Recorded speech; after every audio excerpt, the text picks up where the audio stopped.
Welcome to the Creepin' It Real Show, your one-stop shop for not-so-serious weird news, TV and movie reviews, and some paranormal shenanigans. We'll also take dives into what's going on in pop culture. You can follow us on Twitter at creepin_it, on Facebook at facebook.com/creepinitrealshow, and you can also shoot us an email at creepinitrealshow@gmail.com. Welcome to the Creepin' It Real Show. I am one of your hosts, Yardley, live and direct from Atlanta, Georgia. I want to bring in my co-host, my first awesome co-host from the great state of California, Moni. How you doing? Hey, I'm good. On this day of recording, it happens to be Valentine's Day, and so the 8 and 4-year-old made breakfast at like 5 a.m. and coffee and cards for us, so I'm a little tired right now because I've been up on Sunday morning since 5 a.m., but other than that, can't complain. Hey, that's what's up, though. You know, it's the thought that counts, and I'm pretty sure, what do they make? Oh, gosh, bagels with way too much cream cheese and like cereal that the milk was poured before they came to get us. They tried. They were very, very excited. So, yeah. And I totally forgot because I slipped out and said bacon. I was like, no, there's no way in hell she'd let them cook bacon. You know, they'll do that with their dad, but with that, they would have eaten that before we even made it. They would have destroyed it. Okay. How you doing in North Atlanta, Christy? Hello, I'm doing good. I'm also tired, but, well, I did get up early and I went to bed late, and I'd like to tell everybody out there on our show, happy Valentine's Day, and thank you for listening, and we love you, even if you don't have somebody there with you now, we can be your Valentines. And I know I've told Moni and Yardley that I've been shopping for a cabin, and yesterday, after absolute utter hell trying to find something that isn't sold within hours of it being posted, I made an offer on a place. So please pray to the old gods, the new, whatever your jam is. I don't really care that it goes through, because I've already started redecorating it in my head. And, you know, that's going to be of course heartbreaking if I don't get it. So party at my cabin if it goes through. Anyway, when it's not being rented, because it's got to pay for itself. So that's what's up with me. And yeah, I'm very hopefully trying to be positive about it, that everything works out. All right. Nice. Well, on the first Valentine's Day of 2021, we're about to do a movie review of something that could, I guess, in a way, be a downer and an upper at the same time. Yeah. Okay, so today we're going to review Promising Young Woman. We're going to do a spoiler summary review. This movie premiered at the Sundance Film Festival on Christmas Day, 2020. It's directed by Emerald Fennell, which is her directorial debut. She's been an actress in shows like The Crown, Killing Eve, and Call of the Midwife. Have y'all seen any of those? I've heard of them, but I've never checked out any of those. Like The Crown, I was kind of curious, but I never watched it. I watched a few episodes of The Crown. I just haven't, I get interrupted too much to sit through something that talky, like regularly, you know, but yeah, no, I've seen her in that. So I love The Crown. I'm obsessed with it. And yes, it's great. She's great. I did not know until I watched this movie that she was the director, because I'm like, who directed this movie? It was so close to me, kind of in movie style as Assassination Nation, that I had this, like, but it was, I thought for sure it had to have been whoever did that one, but no, it wasn't. And so then it got me down the rabbit hole of, who is this person? Oh, she's an actress. This is her. Wow. What a first movie to direct on. So yeah, that was a trip. Yeah. And, you know, you can pretty much check this out at this point on video on demand, Amazon Prime. It's on Apple TV. And I always keep forgetting that YouTube, you can pay for movies on there, but you know, Vudu, Google Play, all of those different places. This movie stars Carey Mulligan. She plays the character Cassandra in this movie. Carey Mulligan has a very recognizable face, and when I look through her IMDb page, I realize that most of the stuff that she's in is stuff that I haven't seen, but I recognize her face. So when I was scrolling through, it said that she was in a couple of episodes back in 2007 of The Walking Dead. I don't remember those episodes, but that was during the time when I was watching the show. Yeah. But have y'all seen her in other things prior to seeing her? Yes. There's a movie with, oh my God. Go ahead and tell us, Christy, because I'm going to look up this movie real quick. Well, I've seen her on The Great Gatsby, and I love her in The Great Gatsby. Yeah. And she was married. They had kind of a bad breakup to the singer of the band, the one we went to concert, Rick. Sorry, Rick's sitting here. Carey Mulligan was the lead singer of that band we went to see with I Will Wait for You, that song. What is the name of that band? It's going to kill me. 30 Seconds to Mars? No. It's more like guitar-y, like Mumford & Sons. Okay, I'm fucking Googling this so that we don't die on the vine here. I got it. Mumford & Sons. It's Mumford & Sons. Oh, yeah, with the banjos, yes. Yeah, and that was a very bad breakup, apparently. He cheated all the time. I'm like, how do you cheat on Carey Mulligan? She's freaking adorable. Like, that just did me wrong. But Drive is where, I mean, I've seen her in a bunch of stuff, but Drive. Do you guys remember that one? I didn't see it, but I know about it. Oh, you need to see Drive. Ryan Gosling. Okay. It's a different role for him, too. It's really good. Okay. Yeah. And can I just add that I absolutely love this character that she did in this movie. I love her so much. I just love this really abrasive way she communicates, and her sarcasm was off the charts, and I just freaking loved it. I adored that kind of monotone that she did throughout the movie. Yes. Like it was really dry jokes and Yeah, I loved her character so much. She just made this movie. It was awesome. Well, the runtime of this movie is 1 hour and 53 minutes. And when I first saw that, I was like, they got to really bring it, because unless there's Godzilla, lasers, or something that's going to kind of keep my eyes moving to keep me in a movie for, almost 2 hours, they better bring it. But surprisingly, at least to me, it didn't seem like that, or maybe, I don't know, or maybe I was just kind of drawn in, to the subject matter and how they were laying it out. That I was just like, I just enjoyed it and the time flew by, but it runs kind of long. In a nutshell, this is a dark comedy with kind of a commentary on the world of, date rape, lack of accountability, and the systemic infrastructure, that's in place that can protect the accused. And for me, I thought it did a decent job of showing how trauma can affect, a person's life trajectory. It also flipped a lot of assumptions in different situations in the movie in a way that gives validity to diverse opinions when it comes to accountability, especially when dealing with certain types of things. I think that, I'll be curious as it goes on to kind of see, if, either of you kind of noticed some of the, I'm pretty sure you did like a lot of the ironies or whatever, in the movie.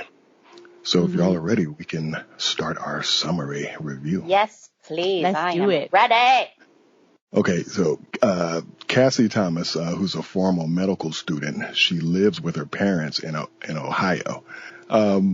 Cassie's mother is played by Jennifer Coolidge, who a lot of people know from American Pie, and Clancy Brown, who plays Sergeant Zim in Starship Troopers. That's how I'll always think of him when I see him. But something I love that movie. Oh yeah, it still holds up too, and it's on. I think it's on Netflix now. I actually have it on digital download. Like that's one of those go-tos. Starship Troopers. And it's so funny to see a lot of people like, what's her name? Was it Denise Richards? Seeing all of these people like when they're really, actually young, back in the day.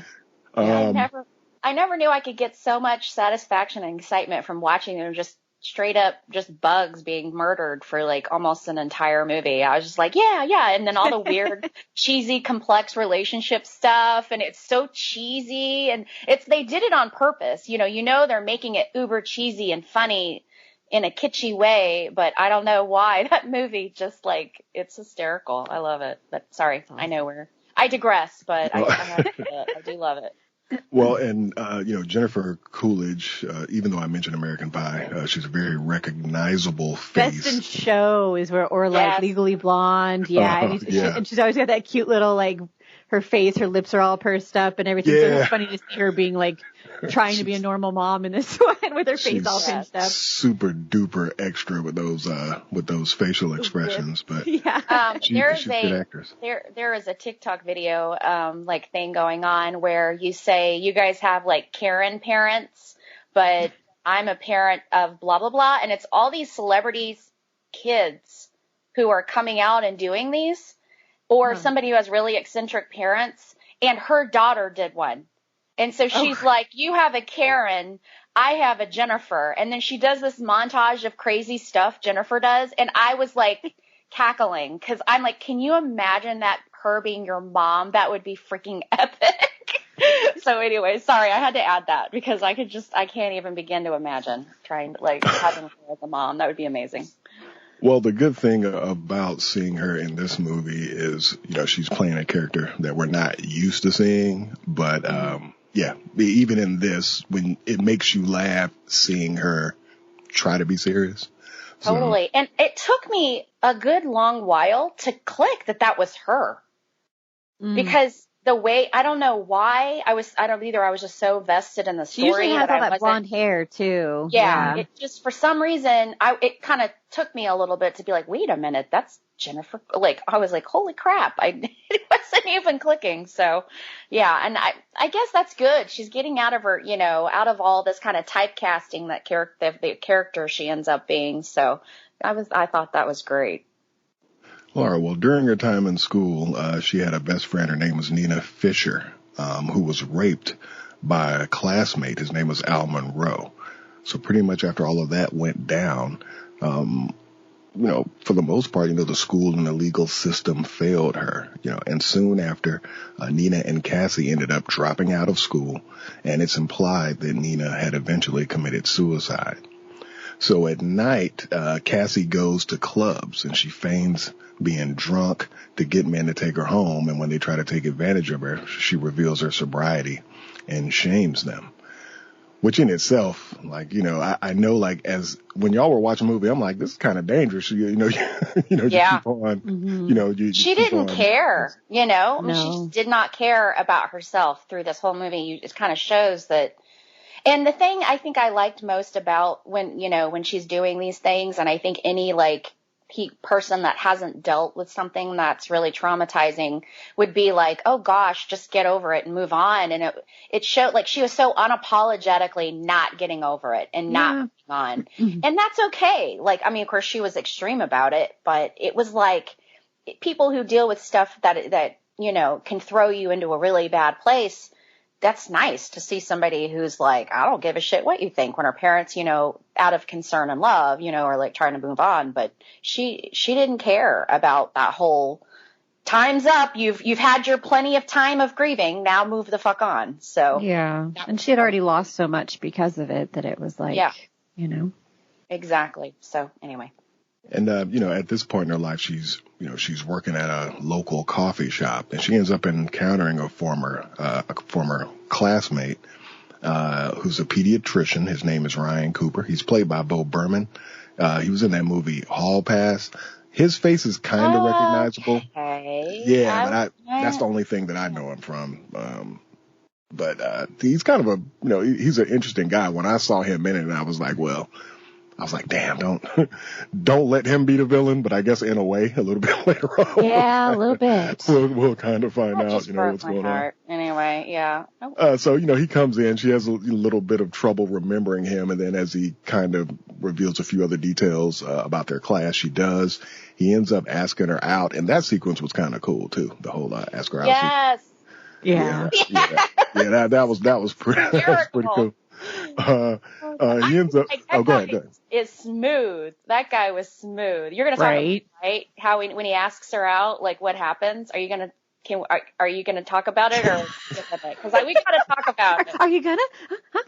No, go ahead. Hell, I'll let you go ahead and take the reins. I thought it was cool, though. I mean, it seemed kind of realistic, too, you know, so I was like, The whole, whenever she spit in his coffee and then he yeah. drank it, I was like, holy shit.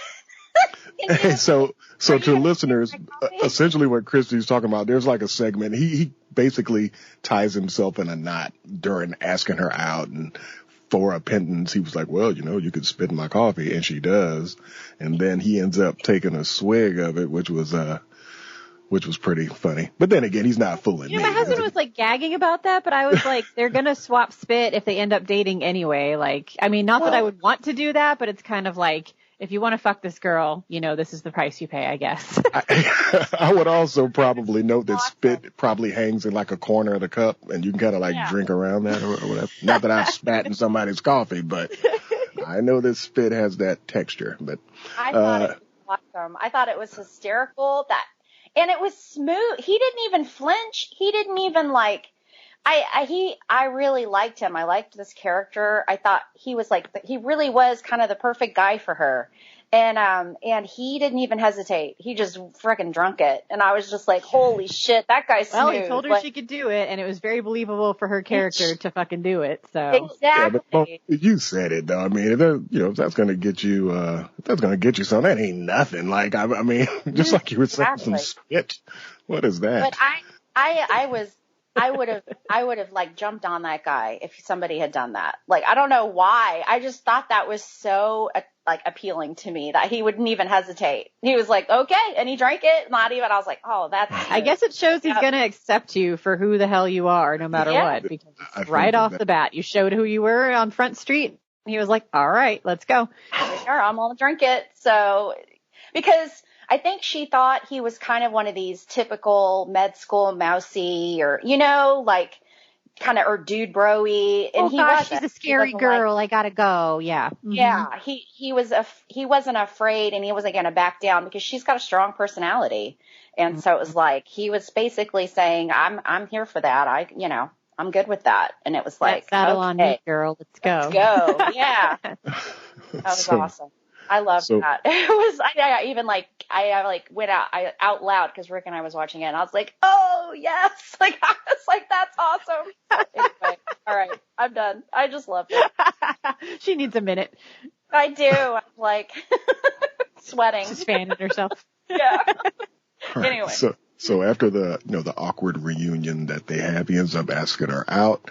And during their first date, he ends up mentioning that Al Monroe, of all people, is getting married. And then obviously this triggers Cassie. And she ends up planning to exact revenge on not only Al, but all of those who she holds responsible for, the path that Nina went down, her rape and subsequent death. So she begins by inviting an old friend named Madison McPhee to lunch. She's played by Allison Brie, and a lot of people know her from Glow. Always amazing. Uh-huh. I know. And The Little Hours, which is on Netflix, where she plays the nun with these other two. I can't remember the other two women, but that's pretty funny. They play a trio of nuns, and then this hand gets sent to the monastery that they're at, and they're all struggling with being a nun and carnal desires and all of that stuff. I haven't watched it, but I've seen the ads. That's cool. Yeah, it's pretty funny, so you can check that out. So when they're sitting down and they're having lunch, Madison ends up getting really, really intoxicated, and she ends up admitting, because obviously, as you drink, people get a little bit, start talking and, telling on themselves. And Cassie ends up kind of guiding the conversation in a way where Madison ends up admitting that she disbelieved Nina's accusation and blamed what happened to her on getting drunk and putting herself in a compromising position.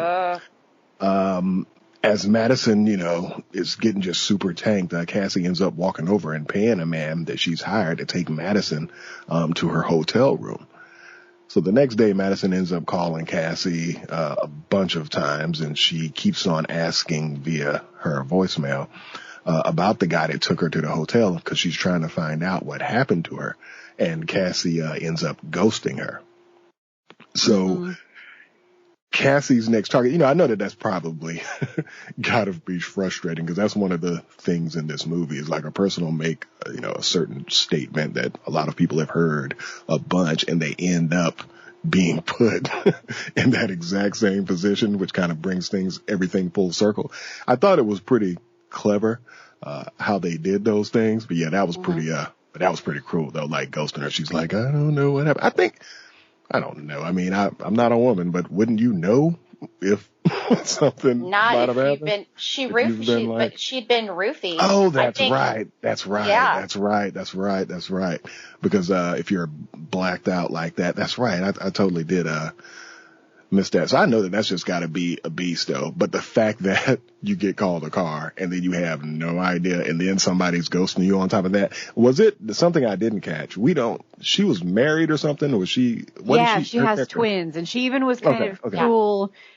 Christy, you will know, like from woman perspective, where she sits down and she's like, do you have kids yet? And the girl was like, oh no, I don't. And she's like, you'll get there. And I'm like, that fucking assumption that everyone wants to be married in the burbs with a bunch of fucking kids is just, or that they can have children, or you know what I mean? Like, it's just, I'm so fucking tired of like passive aggressive girl shit like that. So as soon as she said that, I was like, oh, this girl's a bitch. Like I was, I didn't want her to get hurt, but I was happy to see some comeuppance on her. So yeah, I have two sisters that don't have kids and they're in their 40s, and it's like, seriously, the questions that they get asked, people are so clueless. Like, they don't want fucking crotch goblins. Like, there's nothing wrong with that. It's like, oh, I'm so sorry. And like my friend or my sister Jackie's like, I'm not. Like, what are you apologizing for? But everybody wants kids. I'm so sorry for you. I'm going to be on a cruise to the Bahamas and you're just going to be fucking. She travels all the time. She, spends tons of time in San Diego and all of that. And I'm like, I think that's amazing. Like, you're probably going to retire before me. You get to see a lot more shit than I do. You got more stuff. Like, there ain't nothing wrong with that. And but I will say, not to get into the weeds into that too far, but the psychology of that, whenever I see a woman behave that way to that extent where she's like, you'll get there, secretly she's like, oh, this girl's single and she can go do stuff. You know what I mean? Like, deep down, the mom ladies are kind of like, that's so cool. But then what it manifests as when you're a bitch is like, oh, you'll get there. Don't worry. Anyway. Gotcha. And the other thing I have to say about this is this part right here, because I loved this character that Carey Mulligan was, but that for me, until we find out later, it wasn't what you think, but I was like, okay, she's going a little too far now. Like, yes, this girl is a piece of shit, but I don't know, because the implication that something, she had set her up for something like this to happen. Yeah. Of course, you find out later it wasn't what we thought, but I was like, okay, now we're in kind of a space that I am not on board with what she's doing, if that makes any sense. But that's the other thing. There's ambiguity behind it though. I was going to say, am I the only dumb butt who wasn't sure that she wasn't actually having these girls attack? When they said, are you sure about this?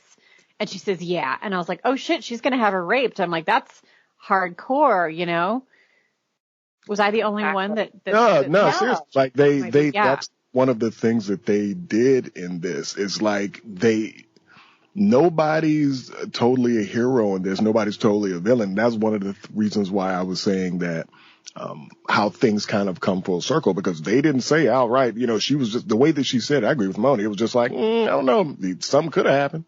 Exactly. Well, at the time, and the girl doesn't know that how much she was involved in the situation, but she just saw her talking to him. So it was Mm-hmm. And so she's like, I don't know what you're talking about. Cause she, as far as the girl knows, she left, and she had nothing to do with the situation. And then this guy randomly came up to her, but we know that's not the case. And so I was kind of like, yes, this girl's awful. She's a piece of shit, but damn, now we're kind of getting into a situation. Like, I'm all for the whole revenge on guys that want to take, that is deserved, but that girl, I was kind of like, okay, now we're kind of getting off the deep end a little bit here. But anyway, that was kind of just how I was thinking at the time. I was like, damn, she is not fucking around. She is. Well, yeah, I think that's just part of the thing. I think that sometimes, and some of this could be, a monster can create a monster, because even though we're like, oh, go get him, the stuff that she was doing, you know what I mean? And like I said, there's ambiguity. So I mean, in my head, I'm like, I don't know if she's telling the truth when she's like, nothing happened. Because the way that she said it, it's not like she was in her face. She was just on her phone somewhere else. She's like, nothing happened. I'm like, probably did. And how do you guarantee that the guy didn't volunteer? When her whole thing is like, every guy is a piece of shit. Like, even the way she treated her guy at the very beginning was like, assuming that all guys were going to be that way, and then she pays this guy to not be that way. Are you sure? Yeah. Well, that's the thing. Weren't all these guys in her debt because they tried to take advantage of her? And so she was kind of like holding them, like calling them after some bad night that she had with them, and they were doing her bidding, because isn't that why they were all like? But they're sitting there looking over this hot drunk girl going like, she wouldn't really have to know. Yeah. So regardless of if she really set him up to do something bad, or just take her to a hotel to make her think that, if the guy started out, I mean, maybe he had learned his lesson, so he wasn't going to even come near this girl because of what she had better hope. scared the living shit out of him. But that's kind of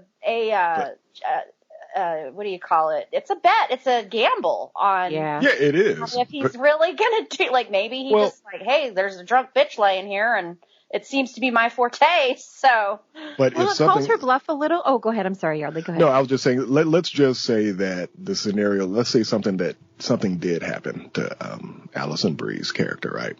Even if she was holding something over those guys' head, when you get to court, you can't say, I was being honorable by blackmailing these dudes into doing that, and then something. You know what I mean? So it's like one of the points. Once again, in this movie, it's even though you're rooting for this person, you're rooting for somebody who's doing villainous shit too.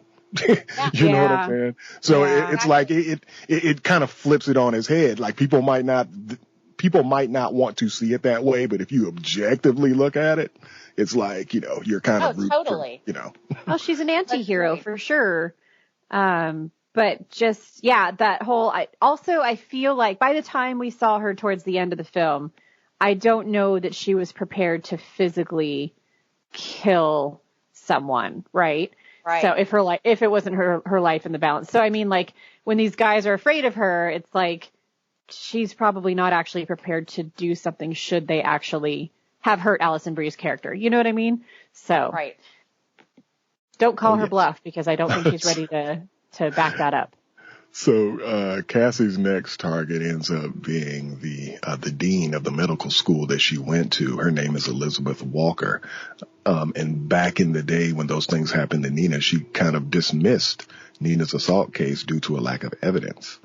So Cassie, having tracked Elizabeth for a while, she knows what her daughter looks like. She sees her daughter and pretends to be a makeup artist for a band. She doesn't even have to pretend. She just sort of like has the band's information on her seat, on her car seat, and the girl's like, "Oh my god!" I like when she's like, "She's not very smart, is she, your daughter? Good thing she's pretty." No, she was dogging her out. Like, it was pretty. And the funny thing, when she dogged her out and said her daughter wasn't smart, that was when her mom knew she was like telling the truth. Like, that was my daughter. She's better. So she ends up tricking her to get into the car, because she basically told her that she was going to take her to meet the band. And later that day, Cassie, under the pretense of resuming her education, she ends up going there, and obviously she questions her about the events that led to Nina's dropping out of school and suicide. Ms. Walker, she tries to explain away her actions, or for the most part, when you watch it, it's it was her inactions that she was feeling guilty about. And she tells her that she dropped Amber off at a dorm full of drunk guys. And and at this point, obviously, a mother's going to be frightened and concerned. And she ends up apologizing about her inaction during a situation with Nina, and she ends up, feeling bad, and she reveals that Amber's safe at a local diner. But that sequence was pretty cool, especially when she was trying to, like to make the call. Couldn't get through. Yeah, man, that was, as a parent, that's brutal. Holy crap. Can you imagine? Like, I mean, I was cackling because it is, yeah, I can just imagine what that mom's thinking. I mean, the mom's a piece of shit. So, Yeah. but I also was like, damn, I mean, and the thing with the character is she should have just quit all of this shit and gone to Hollywood and been an actress like the character, because she so just plays through those characters, and there's no sign of bullshit. There's no question that she's fibbing at all. Like, you believe her. I believed her, So that's like, what I mean, though, as far as calling her bluff. I know that kind of like was but like, that's what I mean is she's so, like, even her body language at one point when she's pretending to be drunk and she's going out with the guy, and then he finds out, like, jigs up, she's not actually drunk, and he starts threatening her, and she, just tiny little thing, just walks up to him and, like, square, hip to hip, toe to toe, nose to nose, and it's just like, what are you going to do about it? And at that point in the movie, I was like, she might, like, kill this guy here in the street. But it's really just that she is so good at, like, putting it out there and being the aggressor that, all these wannabe bullies back the fuck down, because they don't know. They're like, she's tiny, but if she's this confident, she's crazy, and who God knows what she's going to do, I love it. Exactly. Yeah. She's scary. I mean, flat out. Like, she scared the shit out of me. So that's what is so crazy, because when you're sitting there listening to her talk to this dean, and it's like, I believed her. Like, you find out that she's full of shit, but still, I'm like, holy shit. Like, I play poker for a living, I swear. Seriously. Yeah. So, after a few dates with Ryan, Cassie tries to kind of let go on pushing back on relationships, and she ends up entering a romantic relationship with Ryan. She ends up, the way that this thing was edited, because it did kind of switch to stuff pretty quick, but like the next sequence, it comes in and it shows her visiting Jordan Green, who was Al Monroe's lawyer, who had harassed Nina into dropping her charges. And Jordan ends up revealing that his guilt about having done that, it ended up making him have like a mental breakdown. And Cassie makes she appears to forgive him, and then she ends up walking out to her car, and we see another man similar to the guy who, it wasn't the same guy, but kind of similar to the situation that we saw earlier, where, she came out and she was like, well, I ended up forgiving him. And he's just like, hey, do I still get the money? Yeah. So what do y'all think? I mean, like, what do you think that the plan B was? Like, if he, I don't know, like, do you think that had things gone a different way from the way she wanted, then she would have told the guy to, like, who do you think the guy was? Was he just like I think he was one of those. I think he was one of those guys that she had gone home with, pretending. I think that's who all these guys were, is that were showing up and doing favors for her. But why do you pay them, though? Like if you got something over their head, why would you pay them? I don't know, just because I felt like there's the only ones I figured would be open to doing it. Maybe still for money. I don't know who and they I wonder were, if the stuff over their head is too much he said, she said. You know what I mean? Like, right. They didn't actually get a chance to do anything, but I don't know. Yeah, I don't know. Where does she get that much money from working at a coffee shop, though? Exactly. Exactly. That's what I want to know, too. So pretty much after this sequence, she ends up visiting, Nina's mother, because I think, after this second, investigation or revenge type thing, she kind of starts to think about what she's doing. And sometimes when you get in a situation like that, you might reach out to people who are close to you. In a way, when she was speaking to Nina's mother, and I think for the most part, we got out of that. She was just saying, hey, you got to kind of like move on with your life and not be consumed. Yeah. We all know that it's hard, but then it has to make you think a little bit if you feel a certain way and you feel strongly about it. And their mother is like, yo, you still gotta, the earth's still gonna turn. You still have to do that. I know that sometimes can be kind of scratchy, in the chest too, because, but I'm not surprised that, Nina's mother would want to, because I think that she could really see how that's been affecting Cassie. Why ruin two women's lives forever? It was already bad enough the way it was. Yeah, I mean, she quit school. She was like one of the smartest people in her school, trying to be a doctor, working at a coffee shop, and basically dedicating her life to getting back at men that do the things that caused her friend to kill herself.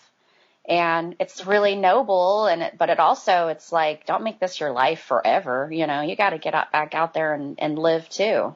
And it, it kind of worked a little bit because she, because once she kind of got in that place, heard that from her mother, and then also being in the relationship with Ryan, I guess it's one of those, okay, I have an opportunity to kind of shelve a lot of these ideas and all of this revenge and to move forward.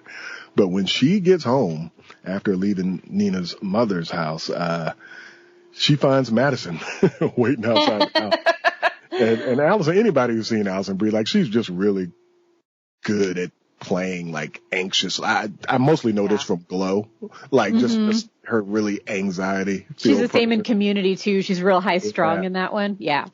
And what Community was the one with that Joel McHale? It wasn't in that. Okay. And that was Parks and Recreation. Okay, I'm thinking about something. Oh, gotcha. Okay. Yeah, no. But Madison outside, she's freaking out, wanting to know what happened to her. And it also kind of proves that, Madison didn't really believe that nothing happened to her. You know what I mean? Like, I don't think that she believed Cassie when she was like, nothing happened. Like, you know what I mean? Right.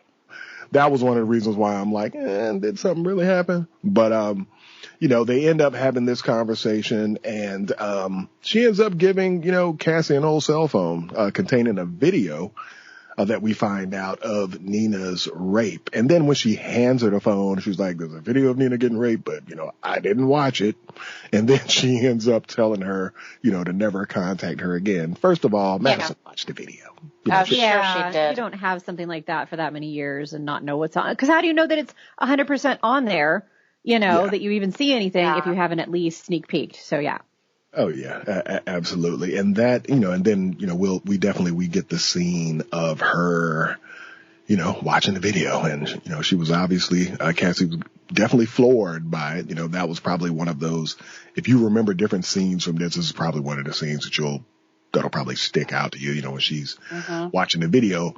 But it wasn't just that she was watching the video. As she went through it, one of the bystanders that was laughing at the humiliation of her friend was Ryan. Young Ryan was in the video. It was such an interesting way they did that scene, as far as like you see her face, and it has to be the strength of her acting that really cues you into how horrible it is.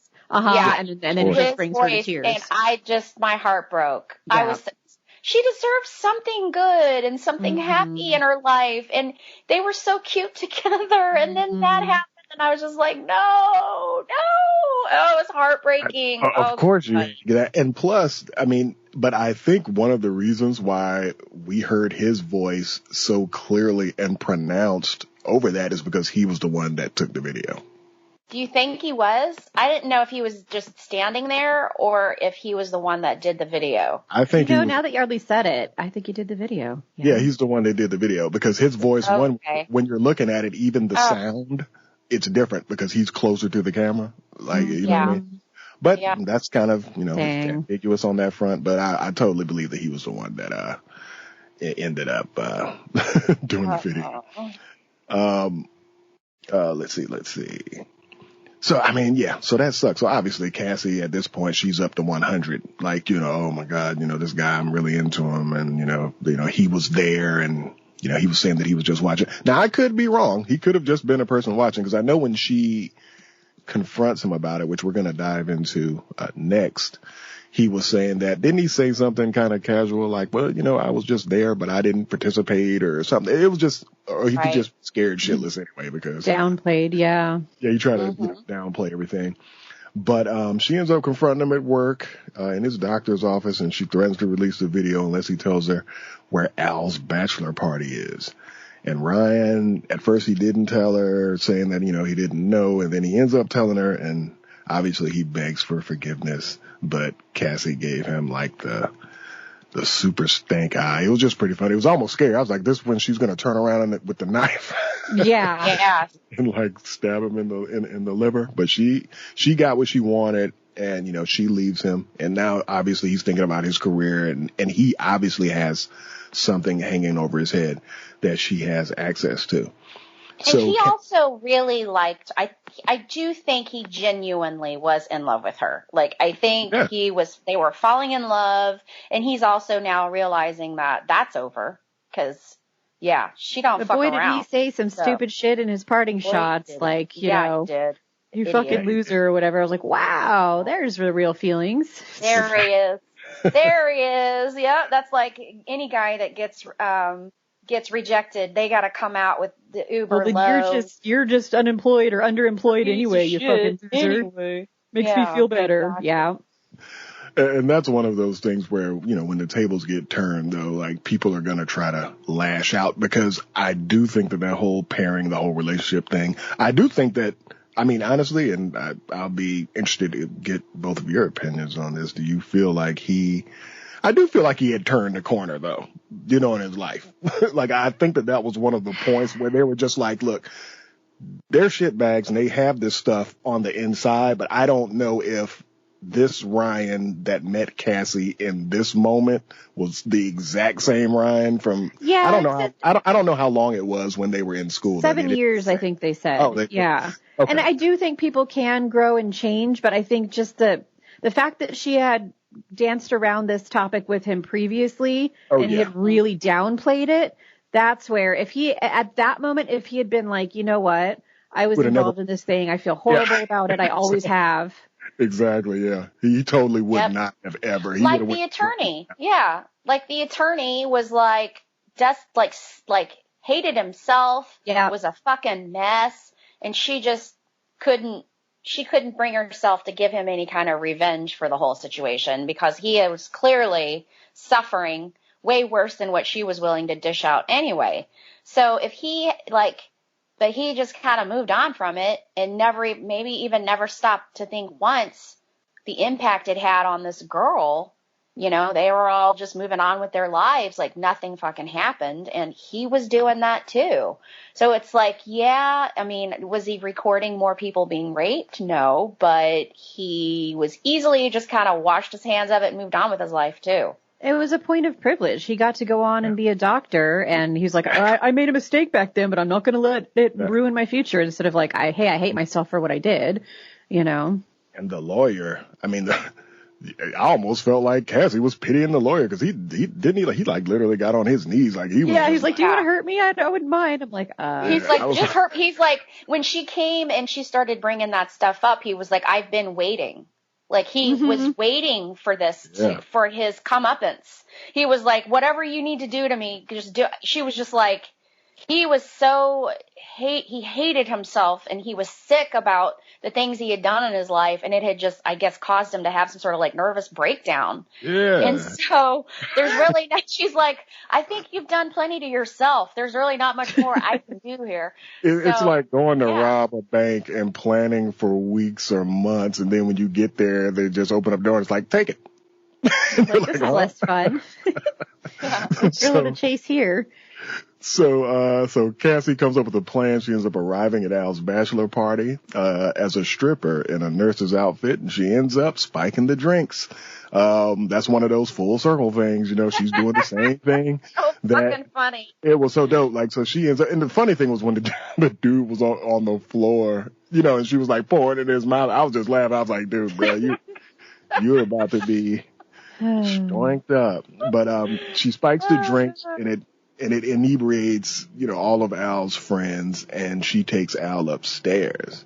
So she convinces him to let her handcuff him to the bedpost and tells him that it was for her protection. This is where everything gets, pretty interesting. But she said it was for her protection. I want to focus on that word because as we go on, we're going to see the irony in that.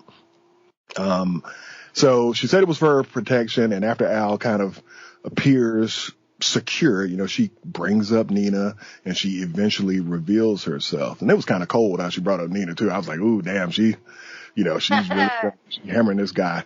So she ends up pulling out. He was in for some shit when I he know. that. Oh, the look on his face, he's like, oh shit.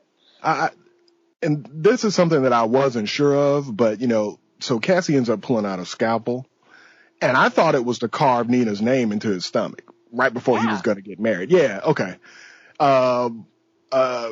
Which is, wow, that's pretty off the chain.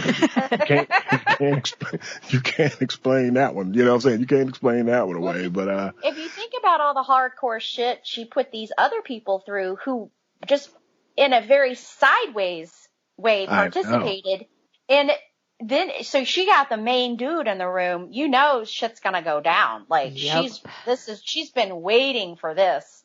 And so I thought if that was all she was going to do, that he would have gotten off lucky. I can just say that right now. But none of them are, but it obviously tells you like nothing smart. You wouldn't, you don't let nobody that you don't know handcuff you to a bed. Like that's number one. That's just easy robbery. Yeah, you know what I'm saying? Like you're an idiot. Like it's just so many different things that can go, that can go sideways with that. Not saying not to have the cuffs. I'm just saying not with randos. But so obviously he's terrified and he's handcuffed and she's really letting him have it. And then as Moni had said earlier, they both just start throwing out stuff that's probably not a good idea, especially for him. Being in that situation. And the guy who was handcuffed to the bed, and right now I would have to scroll to the top of our show notes.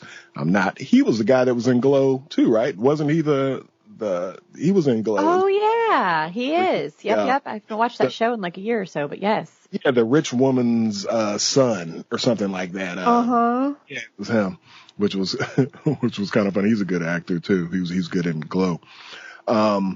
But what ends up happening is, Al ends up breaking one of the handcuffs and getting one hand free, and they are fighting in the bed.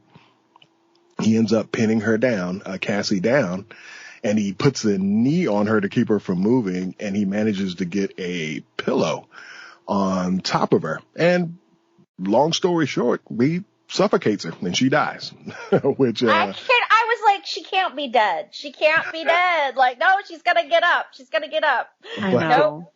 And the way they filmed it went on for a minute, and then he even and he tells her, if you just stop moving, I'll stop doing this. And so I was like, play dead, and then kick his ass. So then when he actually gets up off of her, and it stays there for a while, and I'm like, she's gonna get up and kick his ass, right? Nope.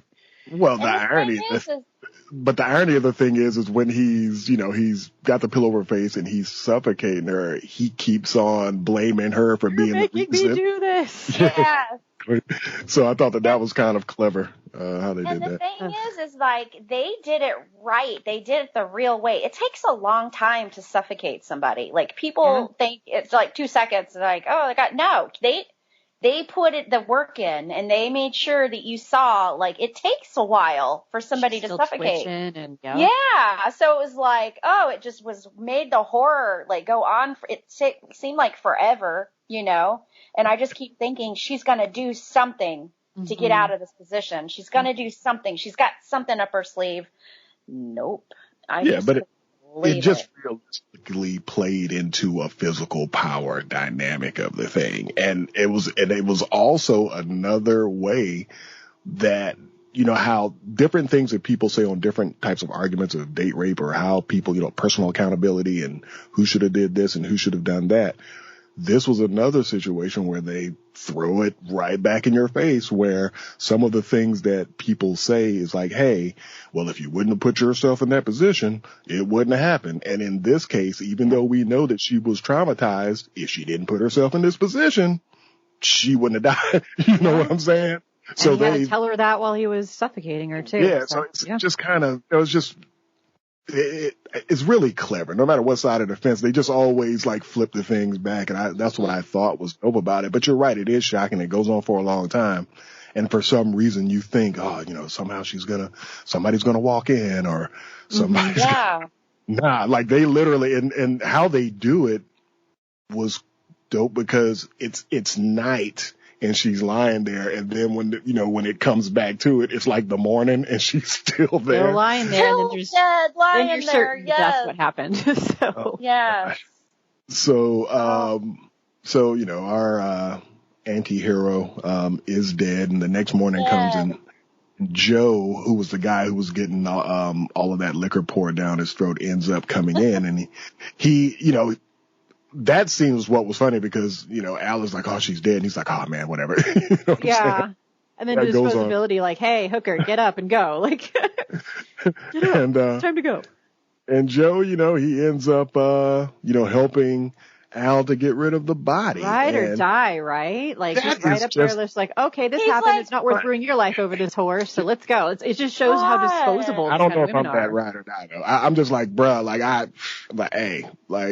I'm not going to help you. I'm not going to instantly become an accessory to this shit by helping you burn up the body. Because I didn't see anything. I'm going to walk out of here, and that's going to be that. Absolutely. I'm like, bruh, I don't know. But yeah, you definitely got to slide. I'm like, hey man, if you want me to stay here with you till the cops get here or whatever, I'll do that. But once you talk about you got to help me get the body, like I'm Flo Joing right up out that building. But yeah, it was pretty messed up. So he ends up helping him, burn the body.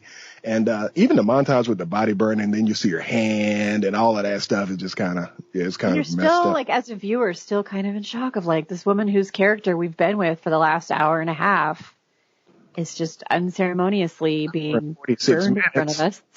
Hey, but Cassie, so it ends up going back and we see Cassie's parents and we find out that they filed a missing person report and the police start doing an investigation and we get a detective coming to Ryan's job to just ask him questions because he found out that they were in a relationship.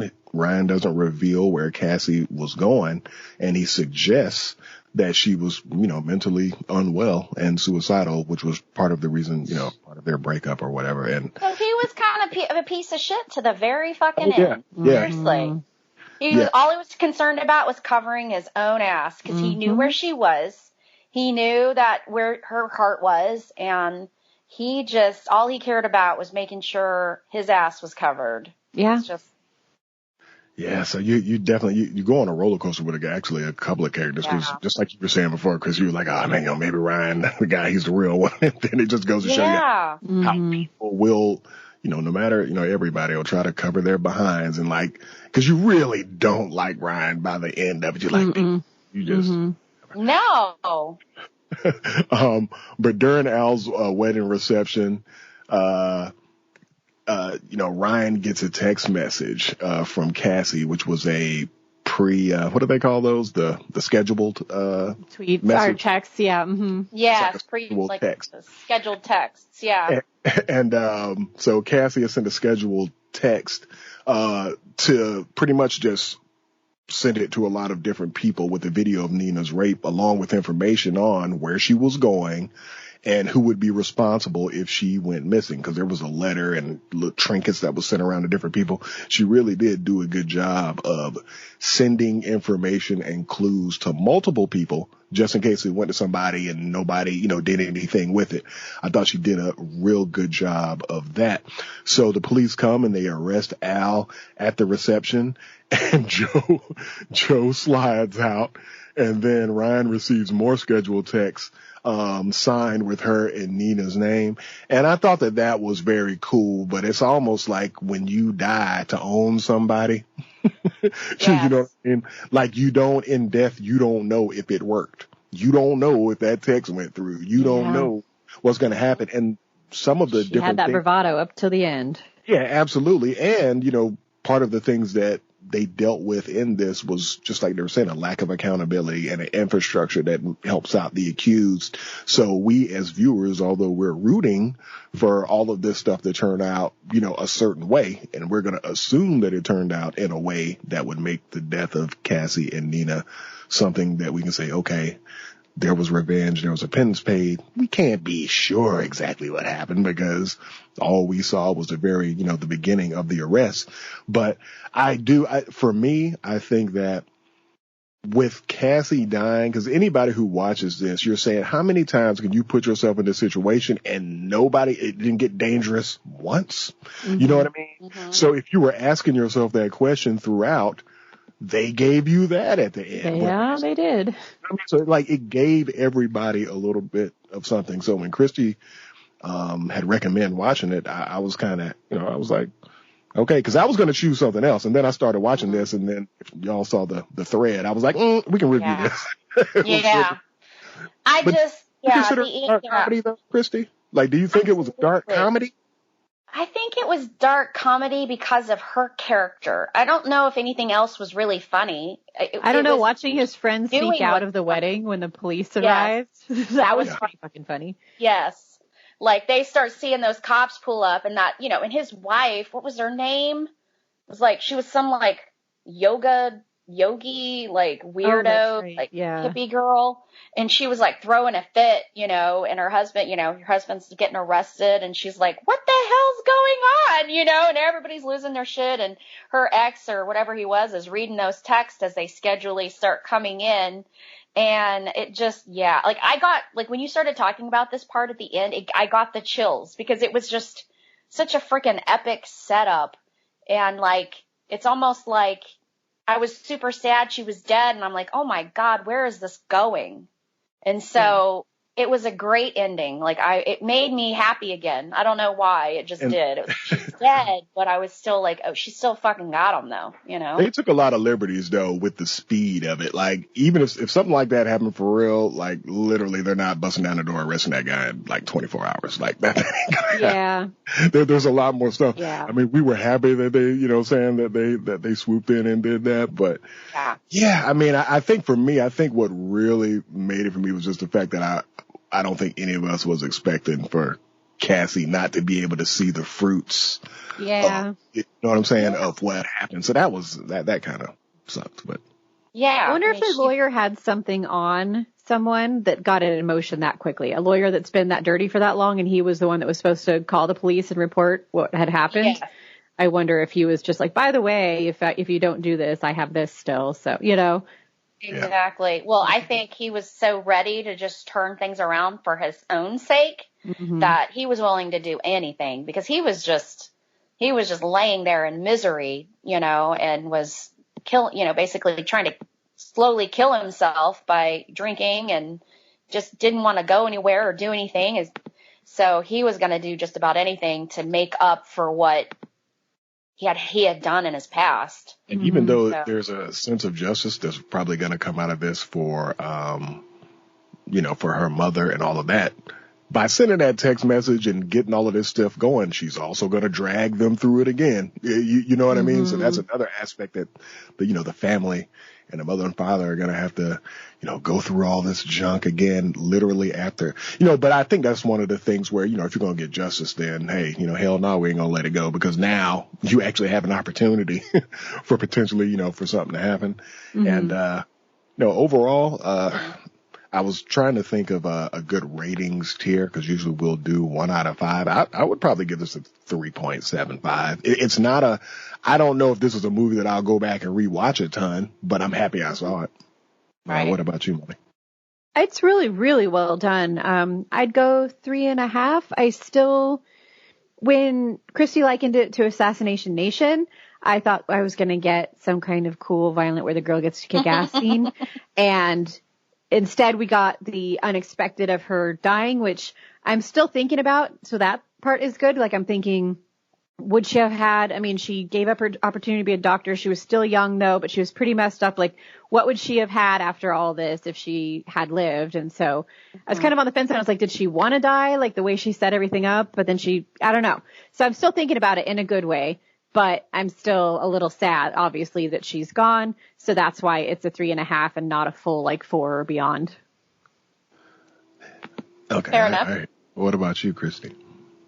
I give it a 4. I liked it. No, it isn't. I meant like Assassination Nation it's a woman power-ish movie where she's taking kind of control and causing repercussions for people who are pieces of shit out there, risking a lot of herself. Because like you said, Moni, something could easily go wrong, and she didn't give a shit. So, I adored her character. I just thought she was funny and clever. It's like somebody I would want to be friends with, you know? And the twists at the end, and then, you know, her boyfriend turns out to be involved in a piece of shit. And it was just like, took me for a roller coaster ride. So I love that. I love when even if it's a bad thing, I like being turned, you know, upside down about stuff. That's movies bring out so many different feelings, and it's a movie. But I was just on the edge of my seat, like, no, when she found out he was involved, and then when she died, it was just like, oh my God, my emotional state when that movie was over was just, holy shit. So when that brings out those kinds of emotions in me, that's a good movie. Like, I really enjoyed it. So I give it at least a 4. It's going to go down as one of my favorites. I just thought the storyline was so brilliant. And I look forward to whatever this chick, starts working on next. I hope she kind of sticks with these really kind of off the wall type plots like this. Because we need it. We need a lot, you know, oversaturation of some of these topics that in these kind of genres is just played out. And so when you get a hold of something that's different and brings out all these emotional feelings, it's like, oh, so it'll go down as a classic for me. I'm glad I own it, and I will probably go back and watch it. I want Madeline's friends to watch it. They love really fucked up weird movies like this. So, I'm going to have them watch it, and they'll love it because they loved Assassination Nation. So not that it's the same, but it's just in that weird, fucked up, dark woman led comedy. So yeah. You've got to be feeling a certain type of way, because just kind of talking through this summary review with you, there are things that y'all picked up on that I didn't, things that I might have picked up on that you didn't. So if you watch it twice, you're definitely going to pick back up on a couple of things that you didn't. I think for me, this is the type of movie that I have to be some distance, like, you know, between the next time that I watch it. It's sort of like, what was the movie, the show that you had brought up?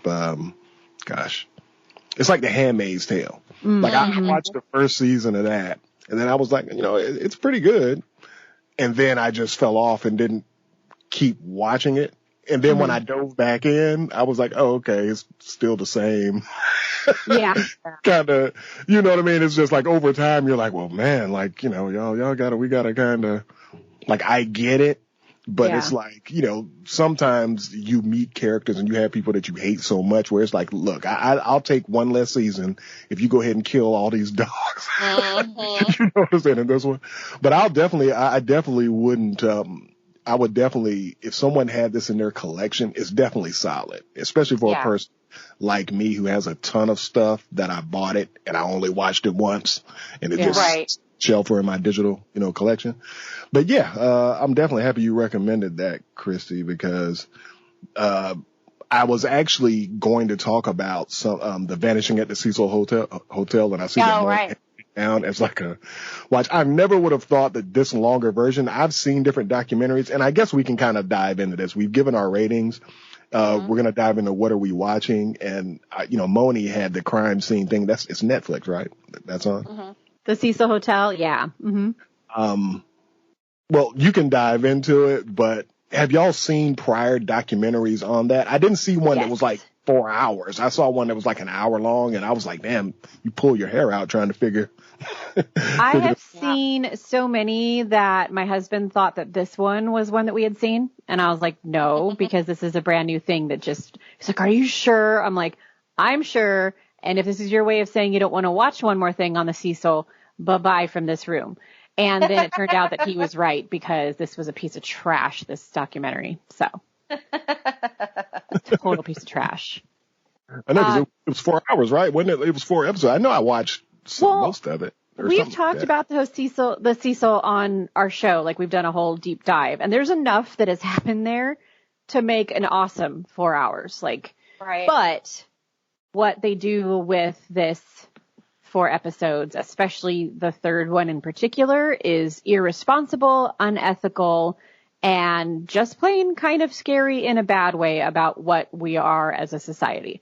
And not in like a good, like it's given a good commentary on that, just like what the fuck were they trying to get at with this. I need some of you guys to watch this so that we can have this conversation because I don't want to spoil too much. But yeah, it's offensively bad mess. I mean, I didn't think it. I'm the one who told you to watch it. Did you see the third? You saw the third episode? Yeah. Oh my gosh. Mean, okay. I don't know enough about the Cecil Hotel to be offended by what they were the information they were providing. Yeah. I was interested in it as the way they were telling the story. It wasn't so much as they were providing different options, like cursed or haunted, or, you know, they pulled in the people that are the sleuths on the internet that were kind of trying to figure shit out. And some of them were coming up with ridiculous things that were weird, but it was enough that they waited a while to say what exactly did happen to her. Yeah. And so I liked that. I kept thinking, if somebody's watching this that's never heard the story, I was giddy thinking about all this information's laid out in front of them. She's missing. Nobody knows where she is. And, 19 days. Yeah. And and we know where she is. We know what happened to her, but some of these people watching this don't. And just the shock of finding out where she was all this time would have been like, holy crap. So that's my point with the Cecil, though, is like the truth is better than any fiction. And so I have no problem, like, the story of Elisa Lam is just crazy, and even some of the conspiracies. My problem was just where the conspiracies went into such far-fetched that it was like, if we're going to sit here and say that QAnon is crazy dangerous, when you look at what those conspiracies did to that one artist, that singer's life, and he's just one example, it's just sort of like, and we're giving a platform for these conspiracy theories to be on fucking Netflix. Like, who are these people that are investigating? It's not like they were friends of Elisa's or they were retired detectives or someone with even some experience. It was just a bunch of internet sleuths that got a timeline wrong by a fucking year and ruined some guy's life. That's where I was just really, that third episode was really upsetting for that reason.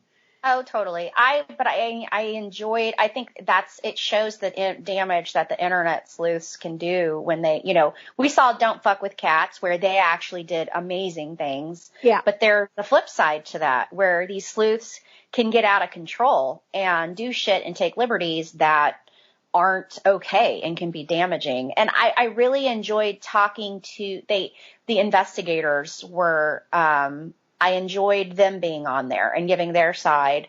I thought the manager lady was, oh my gosh, I don't know. Like, I was like, she seems shady to me. I don't know why. She walks a really hard line. I did not like her either. I 100% agree with you. But working places that are public, at least at the Cecil, you can come into the lobby when it's an open hotel and that kind of thing. Working in an area like Skid Row, unfortunately, things like, oh, they should have called her parents. Yes, as a human being and morally, that would have been nice. But unfortunately, from a liability perspective, you can't go getting involved with everyone in your hotel's life. You know what I mean? I do think one thing that kind of bothered me, and I'm sure they see crazy shit at this hotel. So they didn't even blink twice about it. But I understand people leaving items behind. She left everything she owned, including the ticket. Yeah. When the cleaning lady came in and saw all her shit was in there, I would have called the police and been like, hey, FYI, you can or cannot maybe if you choose to come and look at this, but you might want to look around. This girl seems to have disappeared. Yeah. Like she's left all her Absolutely. things, her laptop. Like who leaves everything they own behind? I don't know. I would have probably done my due diligence before I cleaned the room to make a call. Yeah. Oh yeah. Like, that for sure. FYI. But when they, when the manager, again, and I think the manager is shady, who doesn't have a lock on the water towers when they know that people hang out on the roof up there? Yes. Who doesn't have a lock on that whole thing with the security door? Actual hotel workers have talked about that they disarm the door because it gets triggered so often that they just disarm it. So her saying that door was armed, she's full of shit. Covering her ass. Totally. She was covering her ass, and they should have had a lock on that door. But, stuff like, why didn't they call her parents when they saw she was struggling? Like, she's a 21-year-old woman. She's a paying customer. And what she said about why didn't I call 911 for certain things, the cops wouldn't have come. I can 100% attest, and I've had cops tell me there is absolutely a hierarchy of the triage of calls, and the Cecil Hotel at a certain point, even calling 911 isn't necessarily going to have anyone come, or at least anyone come in a timely manner. So I just wanted to say that that's true. Yeah, I just want to say that's an absolutely true story. Yeah, I mean, if you were calling from Beverly Hills, they'd probably fucking show up, but not in Skid Row, of course. Yeah, absolutely. Absolutely. And again, like you were talking about with the manager, she's seen some shit, and she has to be a certain type of person to have worked in that hotel for 10 years. And that good attitude of like, that place deserves a better life. And I'm like, wow. Yeah. I mean, she got Stockholm syndrome. And the fact that she had never managed a hotel before, like they just threw her out to the fucking wolves as far as I'm concerned. But she stayed and she did what she did. So it was like, yeah, she's shady, but also she's got some balls. I mean, yeah, you have to. You absolutely have to. So yeah, it's an interesting documentary. There's just a lot of really cool, really creepy stuff that happened there that doesn't even get mentioned, which is fine. It turns out to be, but I kind of wish, this sounds nitpicky, but I wish I had gone into it knowing that it was specifically about Elisa Lam. Then I would have been like, this is an Elisa Lam story. I went in thinking this is a Cecil Hotel, and we're going to get way into Ramirez, and we're going to get way into the theories of why the hotel might or might not be cursed or haunted or whatever else, Right. I thought I was going into kind of a paranormal story, and we went into a crime story, which turned into a how to ruin someone's life in 10 days story, and and no consequences for the people who did it. The end. So yeah. Yep. Well, and when I recommended it, I had only seen the first episode. So the first two are great, and even the last one is okay. That third one I was so angry I didn't even want to finish. I know you're about to talk about the horror noir, but that's kind of funny because I thought that they had, because it wasn't that on Netflix, and then they took it off and put it on Shudder, right? I don't know. I didn't know it was on Netflix. I've only seen it on Shudder. So I think it was. My friend Miyosha Beam is the host on that thing. She's the no shit. woman who, she podcasts with Kente and I all the time. She still does with Kente on occasion. Kente actually came down like last year, and they had an Airbnb, and I went over there, had some drinks or whatever. But yeah, she's real cool, and she's serious. She be in them streets doing that film stuff, Right. I wish it would have been more though. I mean, to the series, but anyway, I'll let you talk about your. Well, no, I just decided since it's Black History Month that I would take one film a week that is, about Black horror, or you watch a movie that has a Black director, or is, mostly Black people, and kind of like take an appreciation for, horror and the things that they contribute to it. And the first one I wanted to start out with was Horror Noir. I thought it was a great documentary, a history of Black horror. It has a 7.6 and it's on Shudder. A look at the history of Black horror films and the role of African Americans in the film genre from the very beginning. It's interesting. Hadn't seen the majority of the ones that they were talking about, so I'm probably going to now parlay into watching some of those movies. and experiencing different, views on horror and all of that. So I would definitely recommend it. It's definitely worth a watch. I thought it was really interesting and very well put together. So that's what I watched. Everything else I've been doing is revolving around looking at cabins and driving up into the mountains. Oh, and I wrecked my car this week, y'all. So it's been quite a fucking week. 1 week in the life of. I know. Yeah. For me, Promising Young Woman, and Yeah. the Cecil. I watched, a couple of episodes of the Cecil Hotel. I've just been, and when was it? Episode 6 of WandaVision. I'm about ready for this to be over. But WandaVision. Really? But, really? Everybody's like losing their God, shit over that show. And I think it's one.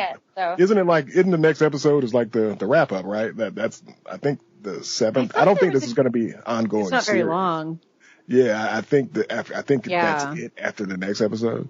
But I watched the 6th episode. I thought it was cool, but I'm just kind of, because we already know. It's kind of like whenever you watch something, a prequel to something, right? Whether it's Star Wars or anything else. Like, I already know how it's going to turn out. Like, you know what I mean? Like, I might not know all the nuances of what they're doing in WandaVision, but I know the Vision's dead. You know what I'm saying? Like, I know. So it's like, it's just one of those deals where it's like, I know that this is a launching pad for other characters and stuff like that. And I think it's put together well, but like, at this point, I'm like, I guess I kind of feel like I'm missing a villain. Somebody that's really devious in it. Mm-hmm. But, I like Elizabeth Olsen, and I'm heartbroken that Sorry for Your Loss got canceled. But I'm kind of ready for this WandaVision to wrap up and to get into some, to also get into, I'm ready to see her in Doctor Strange. That's basically what I'm saying. Yeah. But time for Bucky. I think I'm going to be let down by Falcon and the Winter Soldier. I don't know. You think so? I hope not.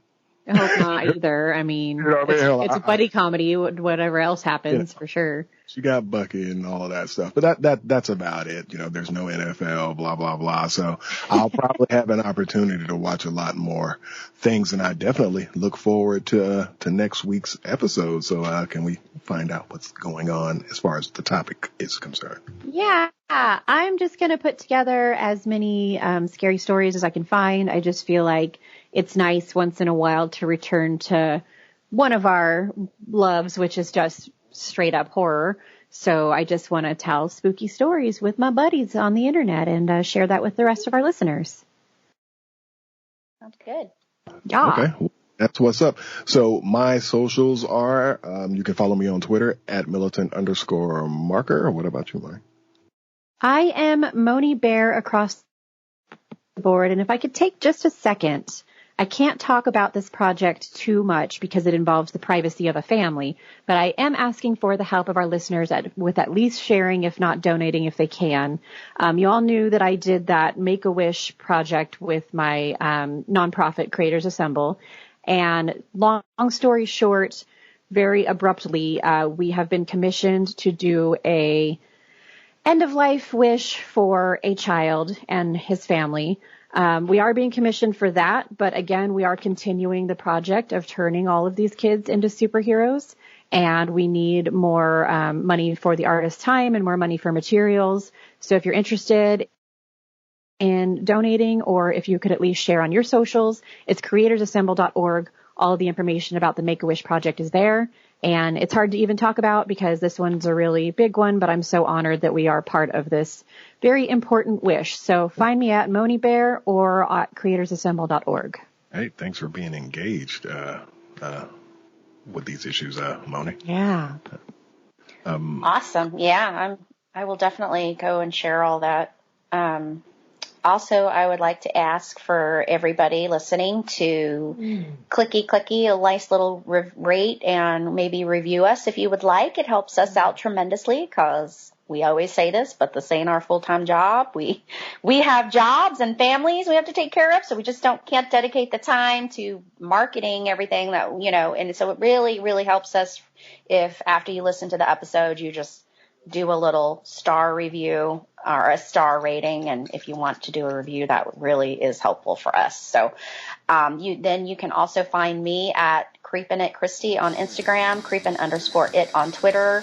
and Creepin' at Christie on TikTok. And that's it for me. All right. Well, everybody, thanks for listening. And as we always say, keep it real.